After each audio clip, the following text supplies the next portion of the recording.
రొయ్యరాజు కార్యక్రమాలను ఆదరిస్తున్నటువంటి ఆక్వా సోదరులకు ధన్యవాదములు. ఈ రోజు మనం రొయ్యల జీర్ణ వ్యవస్థ గురించి తెలుసుకుందాం. రొయ్యల్లో జీర్ణనాళం 3 ముఖ్య భాగాలుగా ఉంటుంది. అది fore gut, mid gut, hind gut. ఆహారం మొదట నోటి ద్వారా శరీరంలోకి వస్తుంది. తర్వాత అది గ్రైండింగ్ స్టమచ్ లోకి చేరుతుంది. అక్కడ ఆహారం చిన్న ముక్కలుగా మార్చబడుతుంది. హెపటోపాంక్రియాస్ భాగం. ఆహారం తర్వాత హెపటోపాంక్రియాస్ అనే ముఖ్యమైన గ్లాండ్ లోకి చేరుతుంది. ఇది జీర్ణం కోసం అవసరమైనటువంటి ఎంజైమ్లను విడుదల చేస్తుంది. ఎంజైమ్స్ ల పనితీరు: అమైలేస్ కార్బోహైడ్రేట్లను, లిపిడ్స్ కొవ్వులను, ట్రిప్సిన్ ప్రోటీన్లను చిన్న మాలిక్యూల్స్ గా మారుస్తుంది. ఆహారం నుండి శరీరానికి అవసరమైన పోషకాలు శోషించబడతాయి. మిగిలిన వ్యర్థ పదార్థాలు శరీరం బయటకు వెళ్తాయి. గట్ మైక్రోబయం అనే సూక్ష్మజీవులు కూడా ఉండి రొయ్యల ఆరోగ్యాన్ని కాపాడతాయి. ఈ విధంగా వెనామీ రొయ్యల్లో ఆహారం జీర్ణం కావటం, పోషకాలు శోషించడం, వ్యర్థాలు బయటకు వెళ్లటం ఇలా సహజ సిద్ధంగా జరిగేటటువంటి ప్రక్రియ.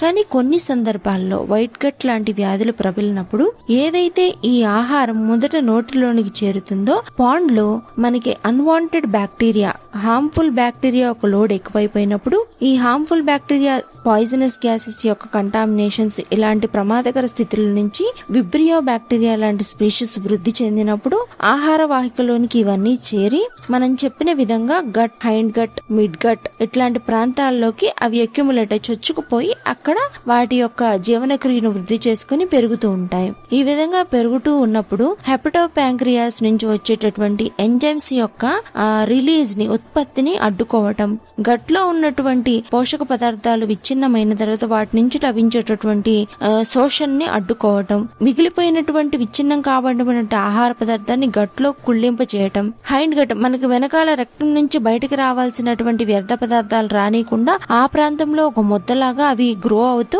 రావాల్సినటువంటి మల పదార్థాన్ని బయటికి రానియకుండా అడ్డుకొని ఈ విధంగా రొయ్యల ఇంటర్నల్ జీర్ణ వ్యవస్థలో మొత్తం అస్తవ్యస్తంగా వీటి యొక్క వ్యాధుల యొక్క ప్రబలికతను ఎక్కువ చేయడం కనిపిస్తూ ఉంటుంది. ఇటువంటి సందర్భాలలో వీటిని కరిగించే లక్షణాలు ఉన్నటువంటి ఫ్రెండ్లీ బయోమ్ బ్యాక్టీరియల్ లోడ్ ఉన్నటువంటి ఆల్వేస్ ఎంజోలాక్ ను 10 గ్రాములు కేజీ మేతకు ఉదయం, మధ్యాహ్నం మేతల్లో గనక మీరు పెట్టుకున్నట్లయితే ఇటువంటి ఇబ్బందికర పరిస్థితుల నుంచి బయటపడేదానికి ఎక్కువ అవకాశం ఉంటుంది. ఇది ఆ ఆహార వాహిక ద్వారా వెళ్లేటటువంటి క్రమంలో అందులో ఉన్నటువంటి హార్మ్ఫుల్ బ్యాక్టీరియా యొక్క లోడ్స్ ని డెవలప్ అవ్వకుండా వాటికి ఉన్నటువంటి ఎంజైమిక్ యాక్టివిటీస్ తో వాటిని కరిగింపచేసి వాష్ అవుట్ అంటే రెట్ట ద్వారా బయటకు వాష్ అవుట్ అయ్యే విధంగా ఫ్రెండ్లీ బ్యాక్టీరియల్ యొక్క కంటెంట్ ని గట్లో ఎక్కువగా వృద్ధి చేసి తద్వారా హార్మ్ఫుల్ బ్యాక్టీరియా యొక్క లోడ్ ని సప్రెస్ చేసి గట్లో హెల్దీ అట్మాస్ఫియర్ ఏర్పడేదానికి ఎక్కువగా ఉపయోగకరంగా ఉంటాయి. మన రొయ్యరాజు యాప్ ని డౌన్లోడ్ చేసుకొని లబ్ధి పొందండి.